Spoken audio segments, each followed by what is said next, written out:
বিসমিল্লাহির রহমানির রহিম। আসসালামু আলাইকুম সবাইকে। আশা করি সবাই ভালো আছেন। আল্লাহর অশেষ রহমতে আমরাও সবাই ভালো আছি।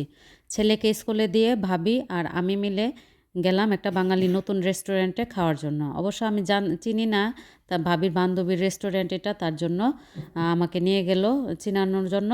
চিনে আসলাম জায়গাটা, খুবই ভালো লাগছে। আর ছোট্ট যে বাবুটা, আমি ওর চেহারাটা আনি নাই আপনাদের সামনে, কারণ ছোট বাবু, তার জন্য ওকে আবার দেখাবো একদিন। এই যে দেখতেছেন আমার গাছগুলা, মানে এটা হচ্ছে আলু গাছ। আমি অনেক শখ করেই লাগাইছিলাম, কিন্তু আমি জানতাম না যে সত্যি যে আলু ধরবে। কারণ এখানে আমি আরও কয়েকবার আলু গাছ লাগাইছি, কিন্তু আমার একটা গাছও হয় নাই। নিচে মানে আলু হয় নাই আর কি, গাছ হয়েছে কিন্তু আলু দেয় নাই। এবার একটা ছোট্ট একটা টপে লাগিয়ে রাখছিলাম, দেখি আর গাছটা মরে যাচ্ছে, কিন্তু আলু নিচে দেওয়া হয়ে রয়েছে, বড় হচ্ছে না। তাই ভাবলাম যে ছোটো আলু দিয়ে অনেক সময় ভর্তা করে খেতে অনেক ভালো লাগে, তার জন্য এইগুলা সবগুলা উঠিয়ে ফেললাম।